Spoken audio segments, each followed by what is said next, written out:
Two is making my king want a sonship. You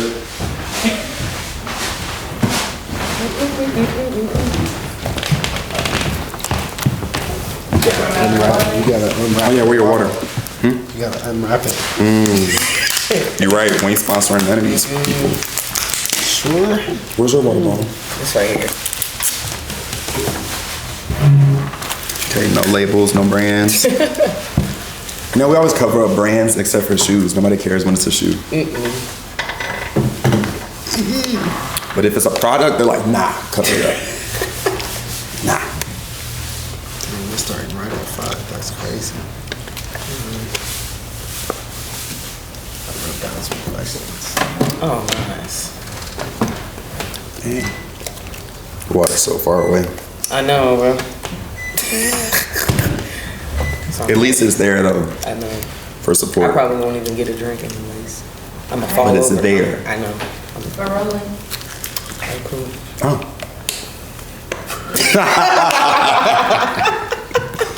You call my boy mid-bite? I wasn't even biting anything. Salutations, greetings, and welcome to this Hood Orchestra podcast. This might be the fourth or fifth one we've done. But this one is live. We are currently streaming to about 500,000 people via twitch.tv. Check us out. I'm here with two of the homies, Tyrone Marcell and Nichole Thompson. But we're just going to start by just taking a moment to tell us who we are in a short amount of time. Ready, go. My name is Tyrone Marcell. I'm a violinist from Shreveport, Louisiana, currently based in Dallas. Play R&B and hip hop, sing a little bit, produce on the side as well. Cool. All right, my name is Nichole Thompson. I'm from Chicago, but I'm currently living here in Austin, attending UT Austin, Hook 'em Horns. I'm a master's student there, getting my degree in flute performance. So yeah. All right, my first question. I have a question. Wait, who are you? Oh, who am I? Man, I'm Michael. I'm Michael Prince. I play the violin and I fish. That's pretty much my life now. Yeah. Okay, question time. What is your current profession? My current profession. My current profession is, I describe myself as a traveling violinist. So in different capacities, I play for weddings. I'm a soloist with Orchestra Noir, so we do lots of concerts with that. And I also do some independent events, stuff with Hood Orchestra. And eventually I'll be doing some of my own concerts. So, Fine. Well, I'm still in school, so full-time student. Yeah, I play in orchestra at school, band at school, chamber at school. So pretty much everything at school. But outside of school, I do flute freestyles. And yeah. All right. So what is your projected, I don't know what the word, profession? Yeah. Yeah, that's a good question. I feel like, well, it's actually kind of changed. I've always wanted to be like an orchestral musician, but I feel like it changed to like, I don't know, dabble in teaching, recording artists, Mixtape? Mixtape? When I'm done with school, probably. Fire. But orchestral musician has always been like, I guess, the dream. Okay. But I'm just starting to see other avenues and stuff now. So, yeah. Fire. Was that always your dream to be a traveling? Oh, no, that was never my dream.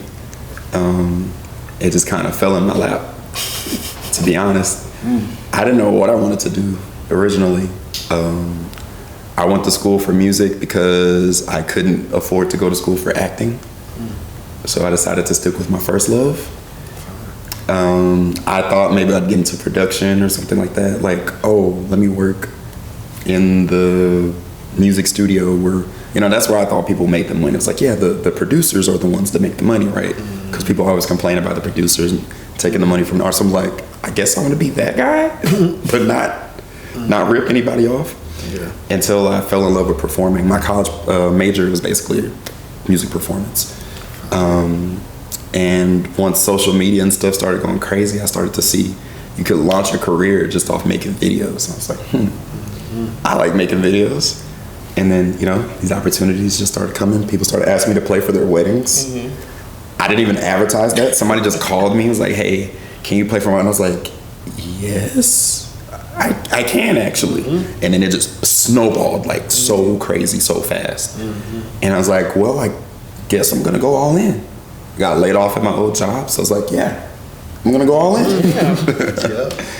Yeah, so, nah, man, when I saw the possibility, then it became my dream. But it wasn't something I thought about, not even in college, of being a traveling violinist. I thought I would have to take the orchestral route. But I suck at auditioning, and it's not fun at all. Me too. And yeah, like dealing with the stress of that and the burnout of it, I was just like, there has to be another way. Like, these are composers who've been dead for like 200 years, bro. Can we let it go? I love classical music. Like, I've got like tons of hours of classical music saved on my Spotify and stuff. But like, bro, what about the person who just composed a symphony last year? What's their music sounding like? It's crazy because I feel like I differ in that way. This is gonna sound interesting. Hot take. I don't like contemporary music, like the music of like now. Because, well, let me specify. Classical music, or no, just like, because that's like everything. Just like the type of music now, because music has just changed like drastically, and like people are really expanding like the limitations of their instrument, and so I'm sure like on violin you have extended techniques and things like that. So like for flute, like you have flutter tonguing, you have people beatbox on flute, you can sing and play. There's a whole bunch of stuff you can do, and some people like abuse that and then they just put it all over the music. I'm like, where's the melody? What are you doing? Like, I'm playing it, I can't even enjoy it because I'm just beatboxing it to my flute and it doesn't even sound good, I'd rather do that to a beat. So I don't know, but I'm definitely like I love the Bach, the Mozart, like all that stuff, but I can appreciate the music of like now and what we're seeing in compositions, but yeah, it's just so different. There's the same thing with violin too. Like, there's some, getting into like some of the atonal stuff like that, and it's like, this ain't even fun, bro. With the extended technique, like you said, like, where's the melody? Some people are still. Absolutely. But I know what you mean. Like, some of that other stuff's like, this not hitting. It's not. It's hard. Yeah. It's hard to listen. You have easy listening. Yeah. That's like difficult listening. Yeah. It's like, what am I hearing right now? Because it's like you don't even want to learn it. Yeah. But I mean, what about like the movie score type stuff? Like, your Hans Zimmers of the world. Let me tell you, Hans Zimmer, love Hans Zimmer. Right? He is my favorite composer of all time. Yeah. All time. Yeah. Yeah. Like modern music like that, I can get with that. But like you said, when you get into the extended techniques, it's like, yeah. Hans on my TikTok. It's like, why am I thumping my violin? That's when I knew I made it. Hans Zimmer saw your TikTok? What? Yeah, bro. And he said, and I quote, "Nichole, you are elite." I said, "I'm cooked. I'm done." Oh, man. I said, "I'm done. I made it." That screenshot needs to be your profile picture. Hey, it's on my Instagram. That's crazy. It's on my Instagram. Yep, Hans Zimmer. You should email him. I know. He was out here in Austin not too long ago, like January. I know. Piggyback off that. I know. He said you're elite. I know. Get in the studio, bro. ASAP. Drop out of school. No, don't drop out of school. Yeah, I can't. But when you finish school, get in the studio. Yeah. Must. Yeah. Well, the chat's been buzzing and blowing up my phone. So let's see what What's chat saying? Oh, okay. Chessmaster 374 just said, "What's your go-to song when you want to impress somebody?"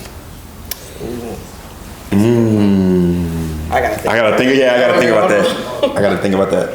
Like impressing somebody who doesn't have any musical whatsoever, or to impress a musician or a random person. An open mic and there's 5,000 people in the audience. What are you playing? Oh, I'm not people playing. How many people? 5,000. Well, I'm not playing no classical. Absolutely not. Absolutely not. Ain't no Mozart sonata right now. Yeah. And I want to impress them. 5,000 people in the audience. Man. Open mic. I'm just gonna flute freestyle, to be honest. Pick a, What am I gonna pick a little play baby to song and impress just go with it.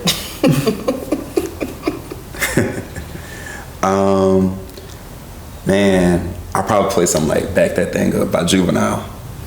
It's like I'm from Louisiana, and so when I hit that doom, doom, doom, doom, they're gonna be like, oh, he finna do it. And then just like go crazy with a freestyle. Yeah. Okay, I might have to, if you choose that, I'm gonna say Mask Off, because everybody be in my comments talking about play Mask Off.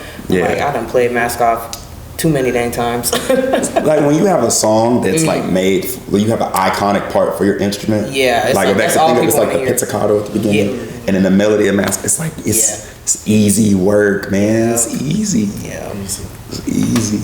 Yeah. Because the hype of that, just like, yeah. Thank you, Chester, for that.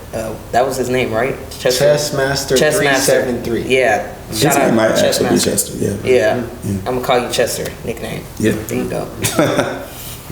Yeah. Let's see. Another question from the chat. Yeah. What Chad got to say? Wait, what would you play? Oh, me. Oh, what would I play?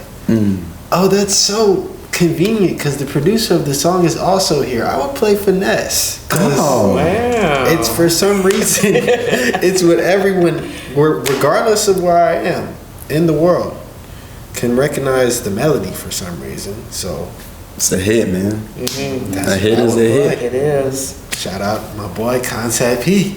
Hey. Very much. Okay, let's see another comment from the chat. Oh, wow. Fortnite God 1435 said, "How do you prepare mentally and physically before a performance?" That's a good one. You go first? Yeah, I guess. So I kind of have like a week routine kind of thing, because I've done like solo performances with orchestras and things like that. So like I don't drink no coffee that week. I'm a huge coffee drinker.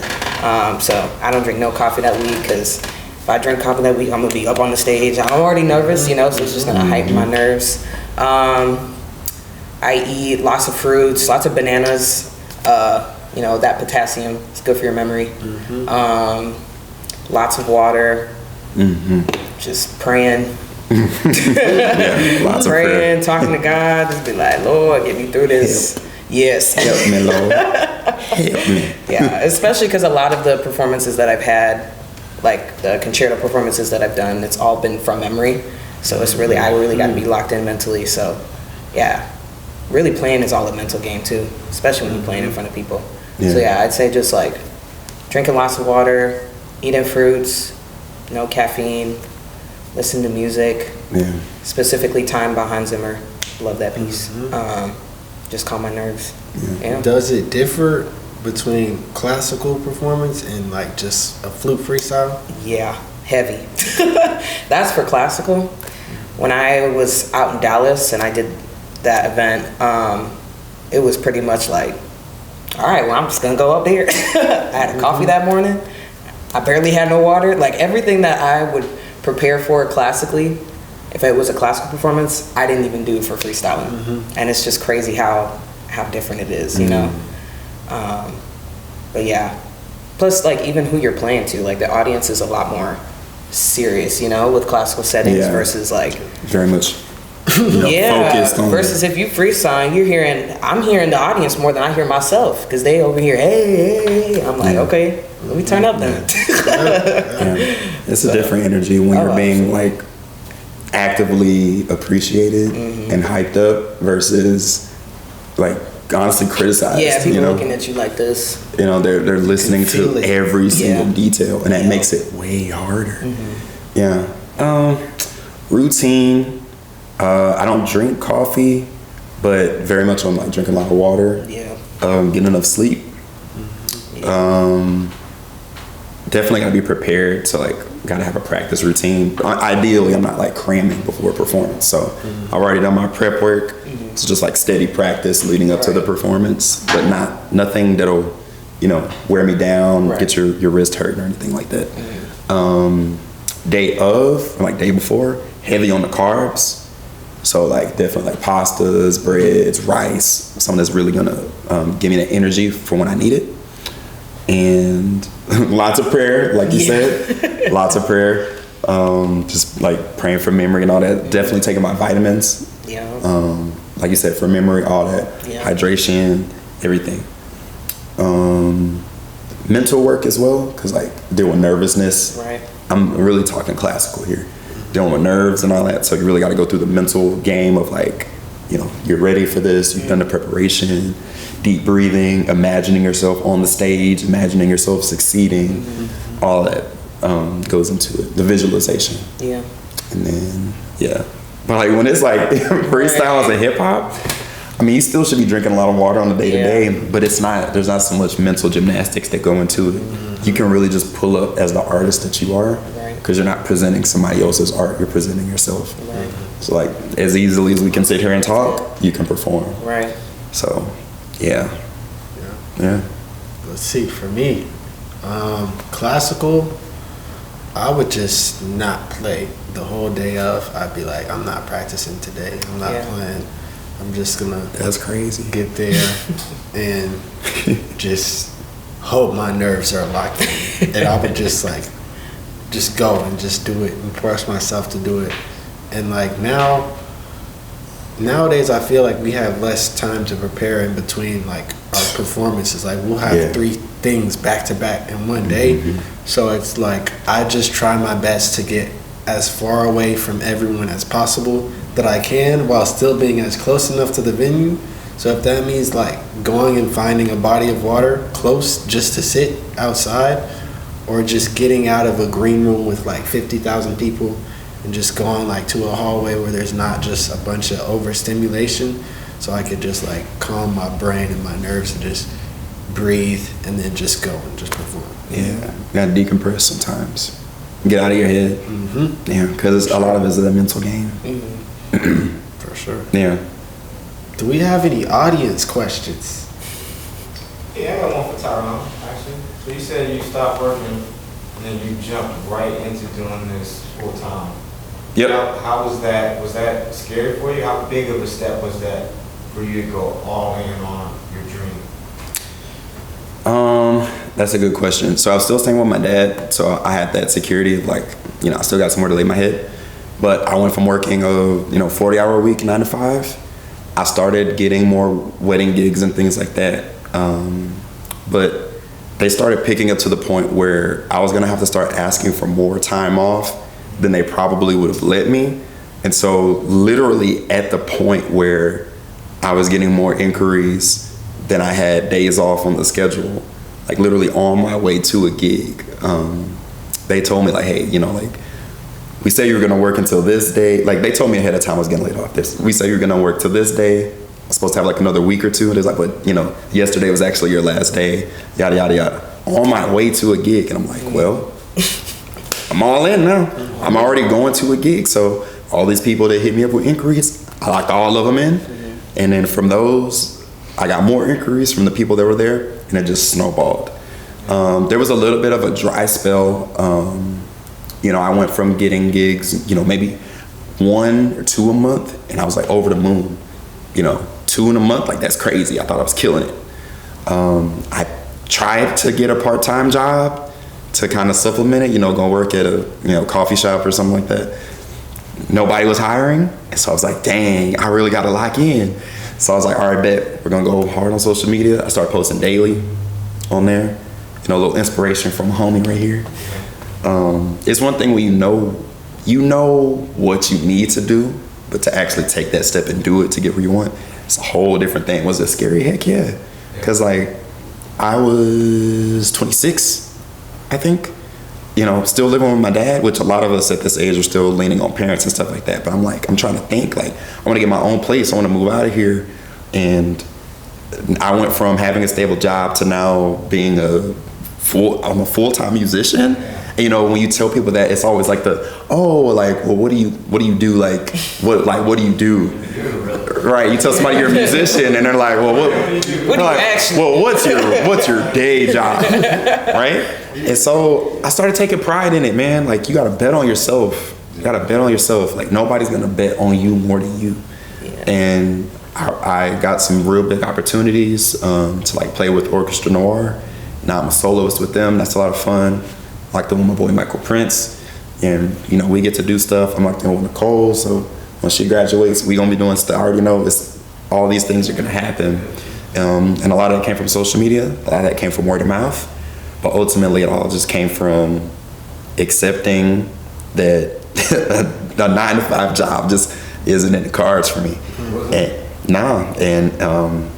I regret nothing. I just think it's really cool that you got confirmation the same day they decided to let you go. Like, they let you go and That- way to... Them letting me go was the confirmation. Like I was like, you know, something you pray on. I was like, you know, maybe I'll quit a couple months down the line once I get more demand and I feel like I can make the same amount of money. Well, no, there was a little period where I wasn't making the same amount of money, but it's like God told me like, nah, you waiting too long. You all in.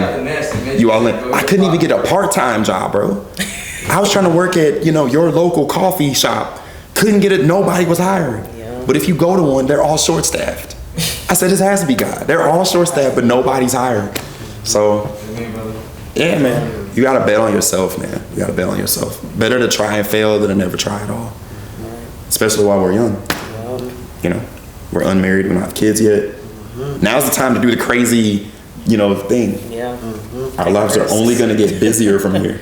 Yeah. So, For me, with my job, my last job that I had, I was a lifeguard 2 years ago, like 2023. I was still lifeguarding, and the stuff with La Russell started to happen, you know, and I was like trying to determine like, have I made it yet as a musician? Because you know, I'm touring and stuff, and it's like, just because you're touring doesn't mean like you're touring. You might be touring with someone, but it's like I was trying to figure out if I could pave my own path or go, like I could have gone to grad school too to get like more stability, like a consistent income.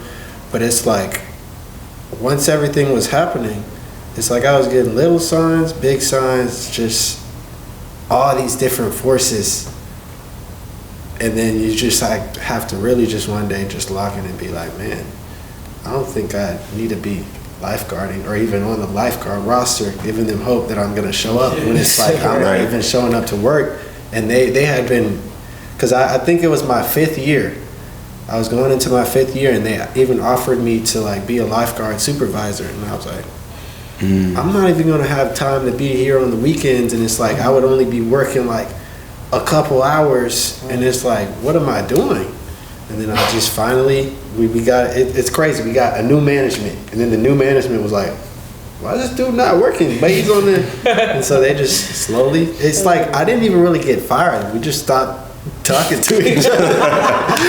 And then all the other stuff just kind of, it just slowly started taking off. But also I realized like, I really have to be all in 100% to one thing. I can't just like split it between two, because I found myself going to work and sitting on the lifeguard stand, and I'm on the stand like writing music in my head, like trying to sing it, and then I get off the stand and I forget it, and I'm like, man, I could have had a song. I'm over here lifeguarding. Like, yeah, I just had to take that leap of the faith. Been there, man. Been there.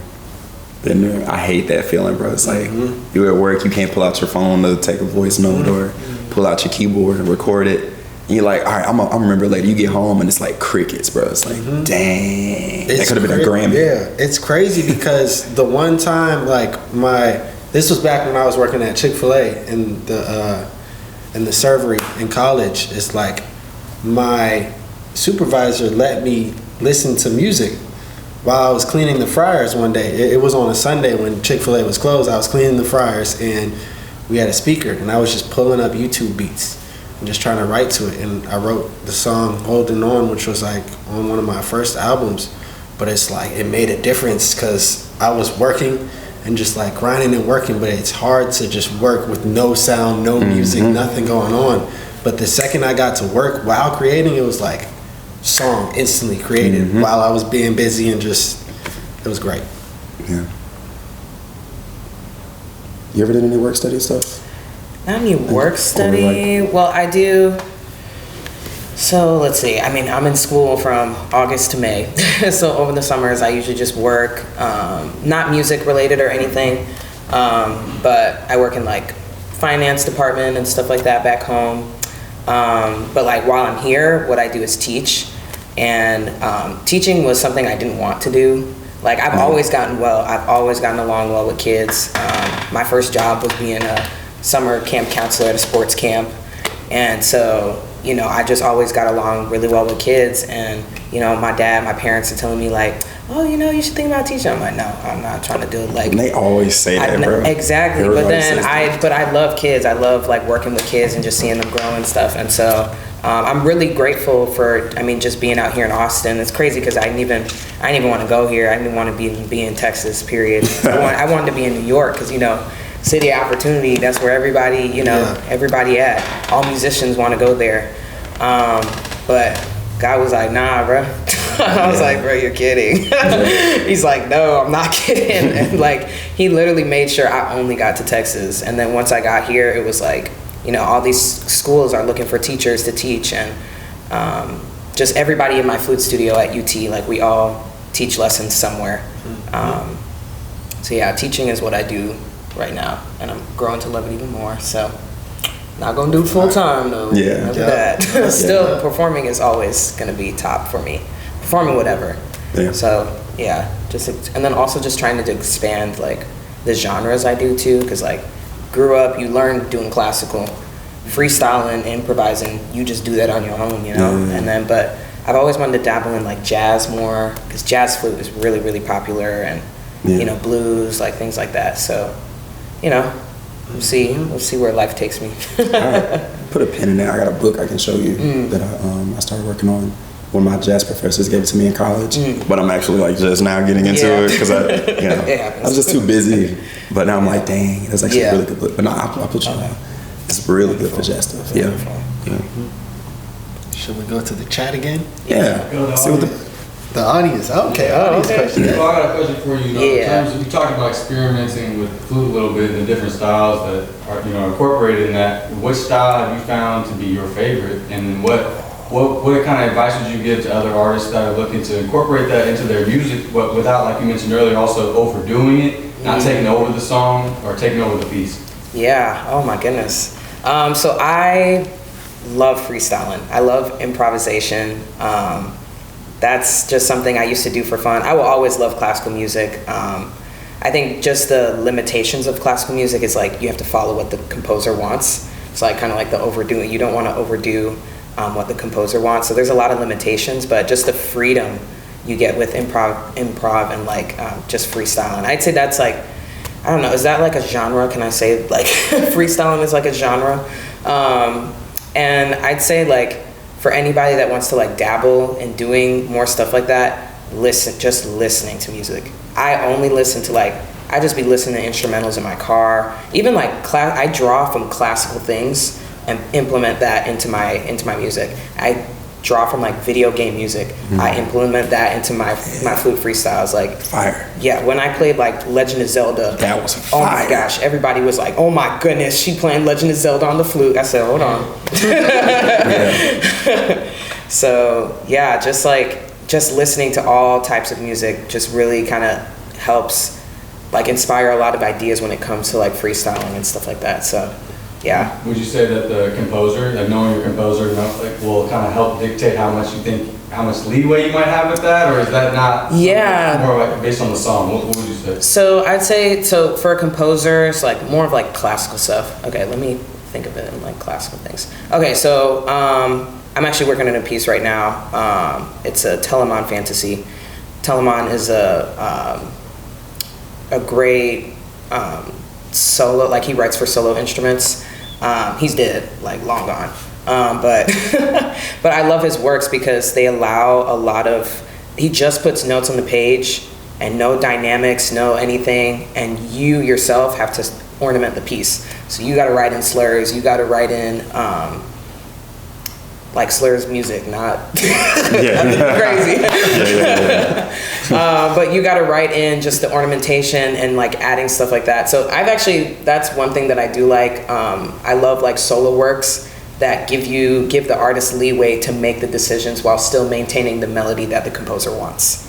So yeah, Telemann, he has like 12 flute fantasies. Bach, ooh, shout out Bach, love Bach. Bach's fire. Yeah, he has some great works. Me and Bach actually share a birthday.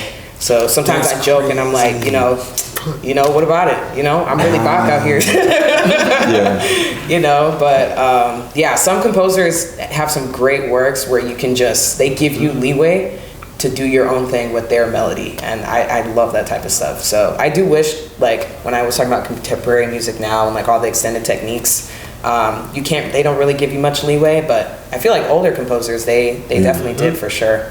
So, and like, it's not like they're gonna be like, oh, like that was garbage, like you're dead, like I can do whatever, exactly. like respect, but like, exactly. Like you're long gone now, like you can't judge what I'm doing. Maybe we need to be the next generation that does that makes music that's not so precise. Oh yeah. Just give like a general outline. Yeah. Oh yeah. And then just let people kind of do what they want with it. I've been trying to dabble in that, and like I did start doing some like composing.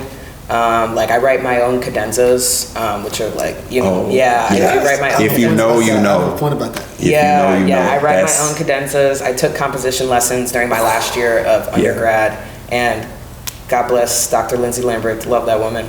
But she just kind of guided me on how to go about that, and even notating my freestyle. So like all my freestyle beats people are always like, what the notes, where the notes, what's the music? And so I started notating that stuff and like selling that stuff as well. So like people, those are the products. People really did that type of stuff. So I would recommend any musician to compose, get into like writing music. So For my senior, I think it was my senior recital in college. My professor let me compose my own cadenza, like for the Mozart number 3, I think. That's 3. And at the end, it's like I just got to make whatever and mess it up and have no one knowing what I was actually playing and if it were correct or not. Like I think I played it for the competition, and it's like the judges don't know. Exactly. So it's like you can really finagle it. Yeah. There's a pianist, blanking on his name, but he was really inspirational for me when it came to freestyling, because especially cadenza writing. I know what you're talking about. I'm blanking on his name too. Yeah, he literally goes on stage, plays like every cadenza that he does it right on the spot. So like he's completely improvising. Like it could go, nobody knows when it's gonna end. Yeah. Like that's why the conductor is looking at him like, all right, let me let me keep my eye on him, make sure I know when he's done, because he does it all, and it will always be different. It's never notated. He'll just. That's how they're supposed to be. Yeah. Like in the classical world, we kind of got like so locked into like this is the cadenza. Like the fact that you have printed cadenzas is crazy. Yeah. Because it's supposed to be freestyle. So there's a chance for the soloist to show off, to showcase their improv skills. But now we're classical style, we're back locked in on the page, and that defeats the whole point. There's like 2 or 3 standard cadenzas that you have to do. It's like, especially for Mozart. Especially like, what if I want to throw like finesse in the middle of this Mozart cadenza, like for real? And it's crazy because people would actually be like, oh wow, that's really like a classical audience would actually really enjoy that. They just don't want to hear none of the hip hop beat and oh my gosh, they'll freak out over that. But it's but you're about to leave this concert and blast 808s in your car. Come on, bro. Hip hop is not that bad. That's really dope, chat though. Question? Oh yeah. Yeah, let's see what chat hitting for. What's the chat? Have y'all heard of Chat GPT? Yeah. No. It's pretty tough.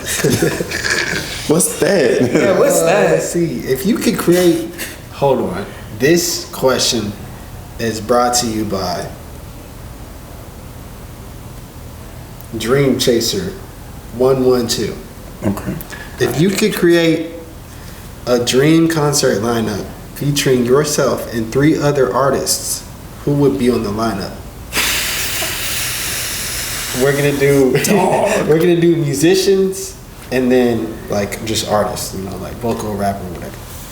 So 3 musicians and then we'll do another one. Okay, that makes it a little bit easier. That makes it a little bit easier. You wanna go first? 3 musicians. Let me think about mine. Nah, I really gotta think about that. Michael, you know? Do you know? Okay, yeah, you share your answer first, because I'm like, I don't know. Okay, let's see. I got my 3. Musicians. Musicians. I'm gonna say Stevie Wonder, because I mean he's a musician.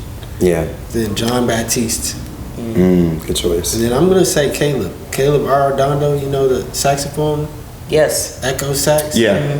He's Him. dope. He's tough. He's a genius. He knows every single note that he's playing 3 seconds before he plays the note. So, Yeah. definitely it. Yeah. I'm gonna go with. This is so hard. 3 musicians. I gotta pick. All right. I'm gonna go with PJ Morton. I'm gonna go with. I might mispronounce his name, but Mateus Asado, guitar player, incredible. Tours with Tori Kelly, and Yusef Days on the drums. Dude got the crispiest rhythms in the Very industry. crispy. Very crispy. Pocketry. Cargo, bro. Cargo pocketry, bro. Wow. I feel like good. mine are so different. Mine are very like classical, but like people I didn't who even have, think classical. Yeah, my idea. Man. No. No, I wouldn't pick Hillary. I want somebody. What you got let me against Hillary? not What finish you got that. against Hillary? So there's this incredible pianist, Yuja Wong, and she's fire. incredible pianist. She's fire. Gosh, let's see. You know what? Michael Prince. You know, I would include that man in the lineup. You know, great man and talented violinist. You know. And then I feel like I have to do this one, but Lizzo. Just because everybody's like, Oh yeah. everybody gonna see happen. me, they're like, oh my gosh, you're black and you play the flute. Right. Lizzo. You're Lizzo. I'm like, Right. It's gonna happen. Though. I can see it. yeah, I can see it. I can see it too. I can The see vision's it. there. It's only a matter of time. Yeah. What was the other part? I think Musicians and then. And then just artists. Oof. You kind of blended. I guess I kinda kind of blended the blended a two? little bit. Not if you just count Lizzo as a flute player. Yeah. Jacob Collier, I think that's how you pronounce it. Oh my Yes. goodness. That man. Yeah. Man. Yeah, he's Yeah. like he's actually a genius. Yeah. It's not fair. It's not. SZA. And this one's very off, but like Burna Boy.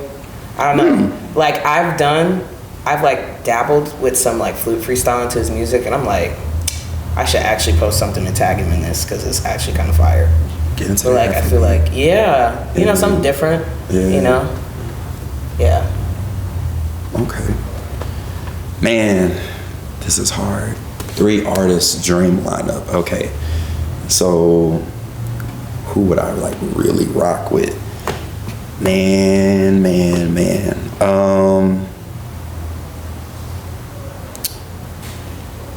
I'm gonna go Tame Impala. Been a fan, love Tame Impala. I'm gonna go. This is so tough. I'm gonna go with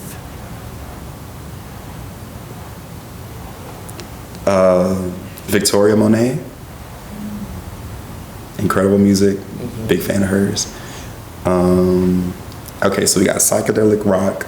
We got like funky R&B. I'm trying to like get it's like a mini festival I know, here. I wanted to, you know. Yeah, and now I need like hip hop. Yeah. I'ma say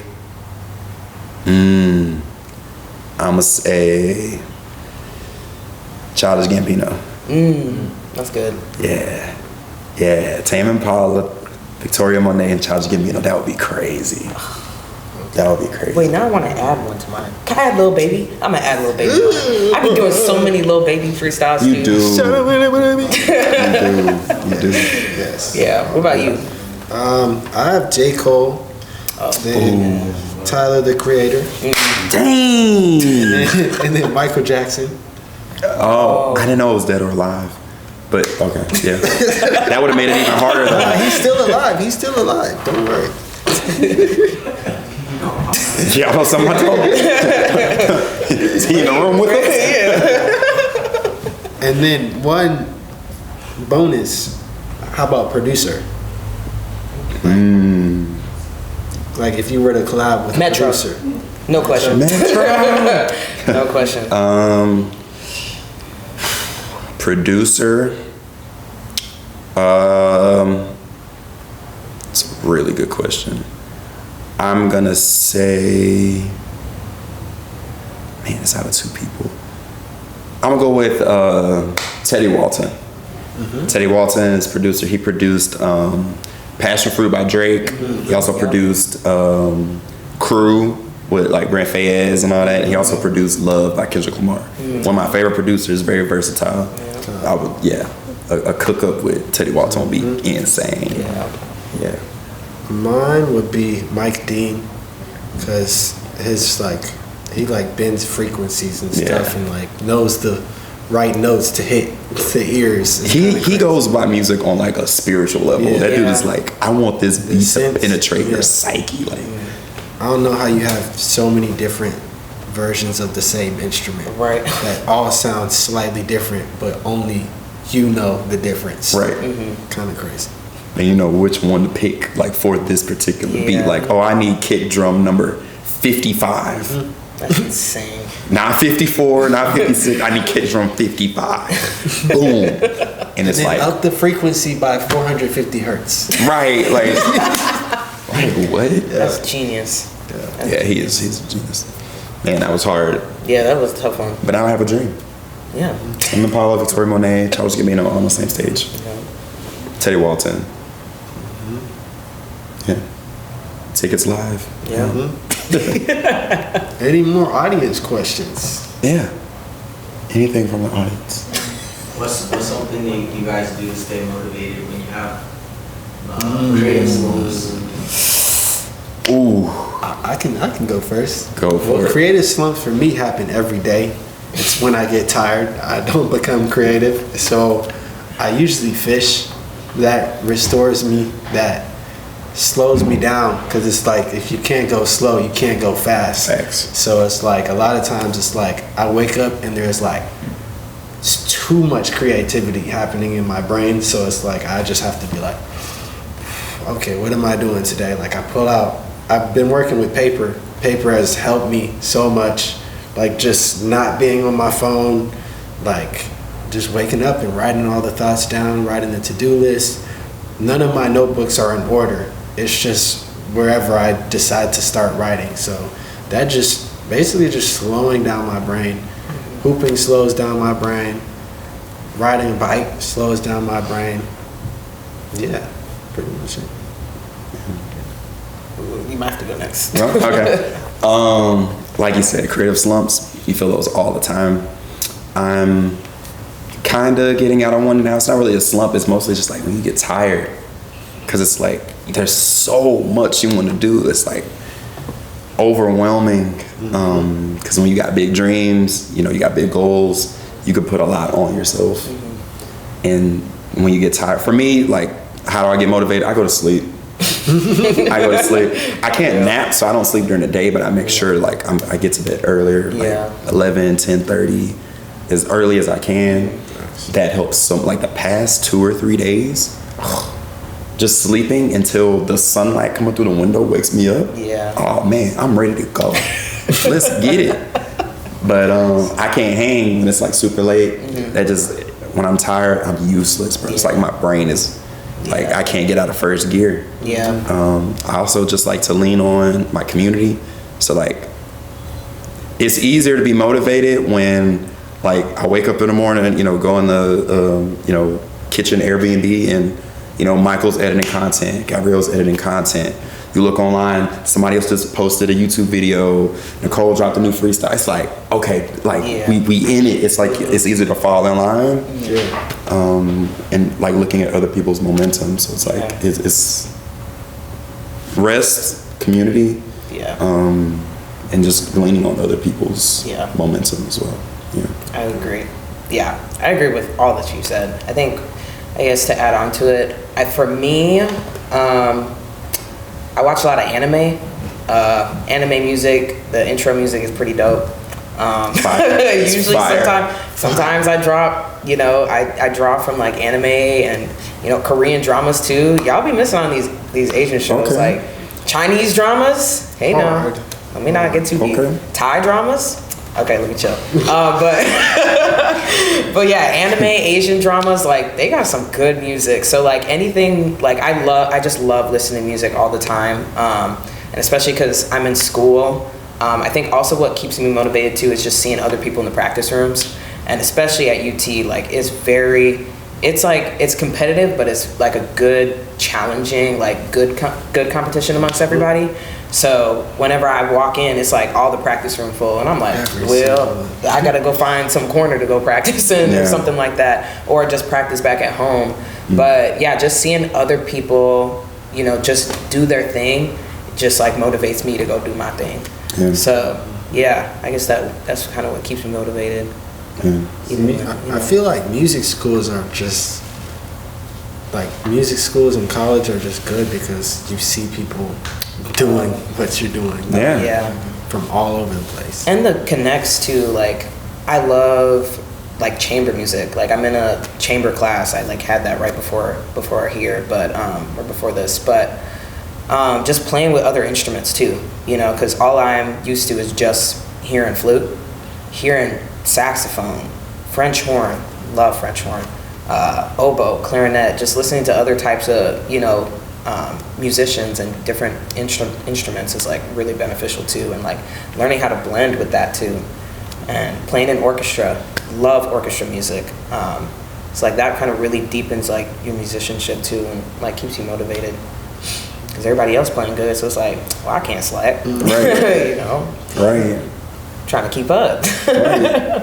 It's like that positive peer pressure. Yeah. Oh, yeah. It's like, I don't want to be the one that stands out. Like, nah, I need to be in tune. No, literally. Be in tune. Yeah. I feel it. To the chat. The chat. Let's see. We have a couple more from the chat. We got. Have we answered that yet? Nah, we haven't answered that. Okay. Who sent that? World Explorer 14 said, Okay. how do you choose the songs or beats you play over? Well, I mean, I listen to like the first 10 seconds. And I'll be like, oh, this is fire. Like once I hear that, I'll hear the lead up, and then once I hear that beat drop, that's when I determine like I can cook over this or I can't. Because there's some songs where it's like you really can't freestyle over. There's some where it's just there's a lot going on. It's like, you know what? I'm gonna leave it alone. I don't want to disturb what y'all got going in this beat, you know? Because sometimes the beat is good how it is, and it's like, okay, I can't add no flute to it. But yeah, first 10 seconds, I'd just be like, let me hear that bass bumping. Yeah, and it's raps. Yeah. There's just something about a good 808. Oh yeah. Yeah, I mean, I just gotta like the song mostly. So I listen to the song. If it's something that sometimes I don't even think about playing over a song when I'm listening to music that I like. It'll be a song I like, and I'm just like, and it hit me like, oh, this will go hard on violin. And then that's it. Yeah. I don't even mean like looking for songs to play over. It's just something I'll be vibing. I'm just, oh yeah, I could put that. You kind of visualize how you would play over. It's like, yeah, that's gonna work. Yeah. So, yeah, just listening to music, stuff that I enjoy. What about you? For me, it's if it's like trap music, I'll listen for the da. Yeah. You know, you gotta go up a half step because that's the least amount of brain power I gotta use. Just play some arpeggios. And it still sounds edgy. That half step movement always sounds edgy. Literally, if it has a, you know, like the Boss Man Dulo, like. I think I know what you're talking about. It's like do. Never mind. But basically that I'll play. Honestly, I'm trying to like expand more to stuff that just sounds crazy, but makes sense. Like if it's like eclectic or something, but you still have that feeling of something that you can grasp on, which is usually just chords that are pleasant to the ears, like just ear pleasing. Yeah. Yeah. All right. Any final questions from the audience?